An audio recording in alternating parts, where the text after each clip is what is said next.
શ્રીમદ ભાગવત કથામૃત સ્કંદ 7 ઉતિ લીલા ધર્મના 30 લક્ષણો.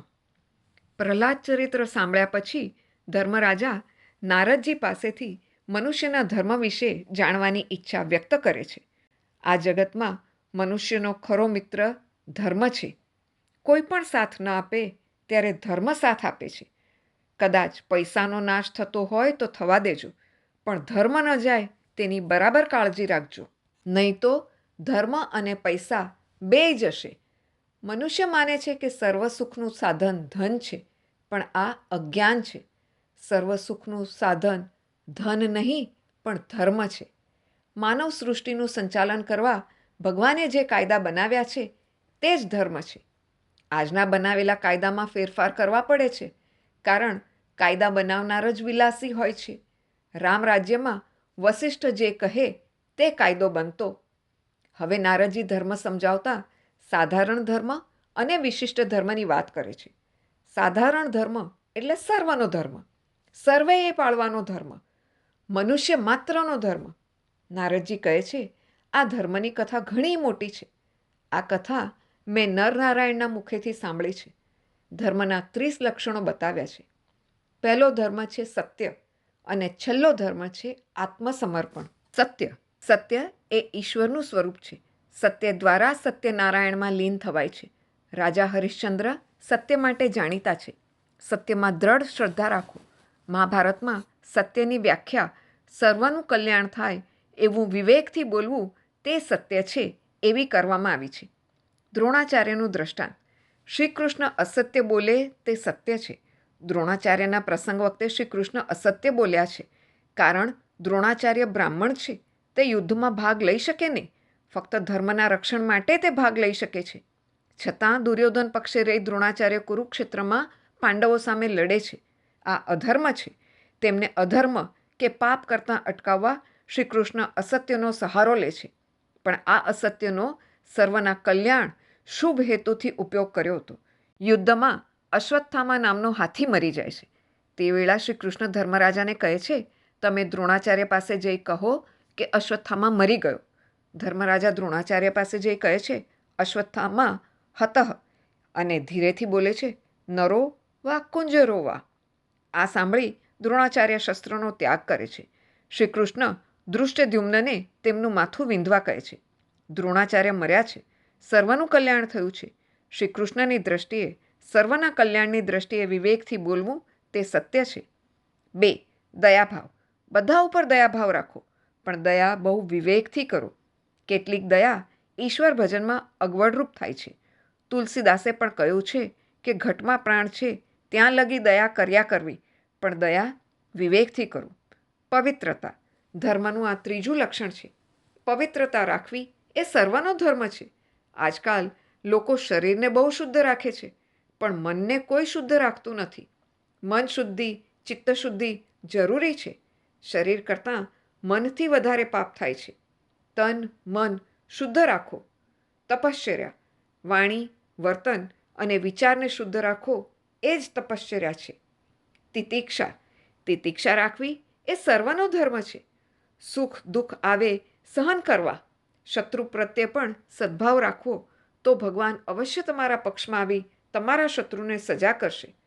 સહનશક્તિ કેળવજો. ધોબીનું દ્રષ્ટાંત. એક મહાત્મા પરમાત્માનું નામ સ્મરણ કરતા જાય છે. એક ધોબીએ કપડાં રસ્તામાં સૂકવેલા. મહાત્મા તો પોતાની ધૂનમાં ચાલ્યા જાય છે. તેમને નીચે કપડાં સૂકવેલા તેનો ખ્યાલ રહેતો નથી, તેથી કપડાં ઉપર પગ મૂકીને જાય છે. ધોબીએ જોયું, ધોબી તો લાકડી લઈને મહાત્માને મારવા લાગે છે.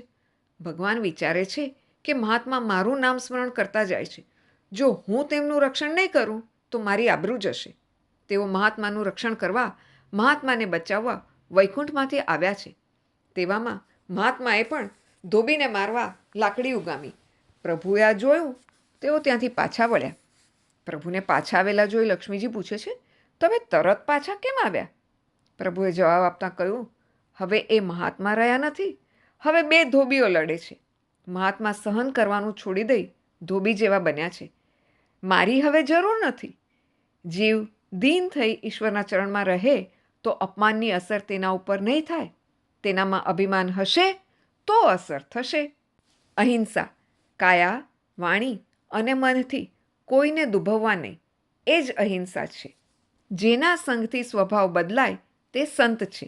ઋષિમુનિઓના આશ્રમમાં પશુઓ હિંસક સ્વભાવ છોડી શાંતિથી બેસતા.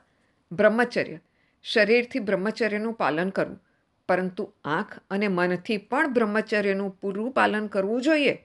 કોઈ પણ સ્ત્રીએ પુરુષના અને પુરુષે સ્ત્રીના શરીરનું ચિંતન કર્યું એટલે બ્રહ્મચર્યનો ભંગ થયો. મનને સ્થિર કરવાનું સાધન છે બ્રહ્મચર્ય. ત્યાગ, કંઈક ત્યાગ કરવો એ પણ એક ધર્મ છે. સ્વાધ્યાય, સદગ્રંથનું ચિંતન અને મનન એ સ્વાધ્યાય છે. સ્વાધ્યાય કરવો એ સર્વનો ધર્મ છે. આર્જવમ, સ્વભાવને સરળ રાખવો, સ્વભાવમાં કુટિલતા કે આંટીઘૂંટી ન રાખવી, મનમાં હોય તે જ પ્રગટ કરવું. સંતોષ, ઈશ્વરે જે આપ્યું છે તેમાં સંતોષ માને તે શ્રીમંત. પ્રભુએ જે આપ્યું છે તેને જે ઓછું માને તે દરિદ્ર. ભિખારી અને શેઠનું દૃષ્ટાંત. એક ભિખારીને રત્નની વીંટી મળી. તેણે વિચાર્યું કે મારા કરતાં જે વધારે ભિખારી હોય તેને આ વીંટી આપું. રસ્તે જતાં તેણે જોયું તો એક શેઠને 5 બંગલા છે. 6ઠ્ઠો બંગલો બંધાવે છે. આ શેઠ તે વખતે મજૂરી બાબતે મજૂર સાથે ઝઘડો કરતા હતા. તે શેઠ કામ કરાવીને પૂરતી મજૂરી મજૂરને આપતા નહોતા. ભિખારીએ વીંટી તે શેઠને આપી. શેઠ કહે, મારી પાસે ઘણું છે, હું ભિખારી નથી, મને શા માટે વીંટી આપે છે? ભિખારી કહે, તમારી પાસે ઘણું હોય તો પછી લોભ શા માટે કરો છો? તમને સંતોષ નથી એટલે ભિખારી હું નહીં પણ તમે છો. સમદ્રષ્ટિ, સર્વમાં સમદ્રષ્ટિ રાખવી એ સર્વનો ધર્મ છે. ક્રિયામાં વિષમતા કરવી પડે છે પણ ભાવમાં વિષમતા કરશો નહીં. મૌન, દરેકે આ મૌન ધર્મનું પાલન કરવું જોઈએ. કંઈ વ્યર્થ ન બોલવું એ જ મૌન છે. મૌનથી મનને શાંતિ મળે છે અને માનસિક પાપનો નાશ થાય છે. આત્મચિંતન, આત્મ સ્વરૂપને બરાબર ઓળખવાથી આનંદ મળે છે. હું કોણ છું એનો રોજ વિચાર કરવો. હું શરીર નથી, હું પરમાત્માનો અંશ છું. જન્મ પહેલાં કોઈ સગા નહોતા અને મર્યા પછી કોઈ સગા નથી. આ બધું માત્ર માયા છે. આવું રોજ ચિંતન કરવું. મનુષ્યને આ જગત નથી એવો અનુભવ થાય છે પણ હું નથી એવો અનુભવ થતો નથી.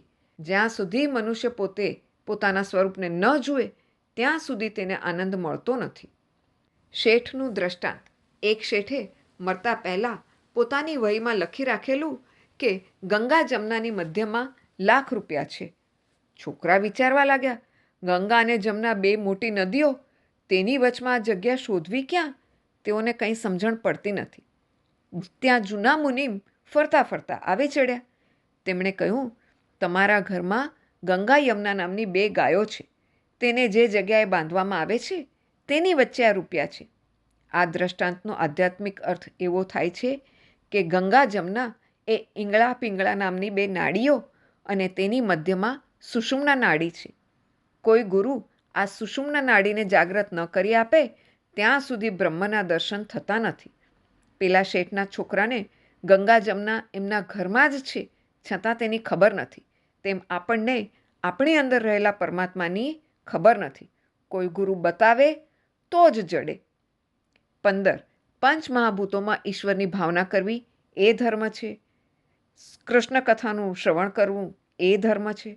કૃષ્ણ કીર્તન, સ્મરણ, નમસ્કાર, દાસ્યભાવ, સખ્યભાવ અને આત્મસમર્પણ એ સર્વના ધર્મો છે. હું પરમાત્માનો અંશ છું એવું સતત ચિંતન કરવાથી જીવને પરમાત્મા અપનાવે છે. સતત યાદ રાખવું કે પરમાત્મા એક ક્ષણ પણ મારાથી દૂર જતા નથી. ઈશ્વરને જે સાથે રાખે છે તે નિર્ભય બને છે. પરમાત્માને આત્મસમર્પણ કરવું એ સર્વનો ધર્મ છે. ત્યારબાદ વિશિષ્ટ ધર્મો બતાવ્યા છે. બ્રાહ્મણ, ક્ષત્રિય, વૈશ્ય અને શૂદ્ર. આ 4 વર્ણો ઈશ્વરના અંગમાંથી નીકળ્યા છે. આ બધા એક ઈશ્વરના સ્વરૂપમાં રહેલા છે. શાસ્ત્રમાં હરિજનની ક્યાંય નિંદા કરી નથી પણ સર્વ પોતપોતાનો ધર્મ પાળે છે એમ કહ્યું છે.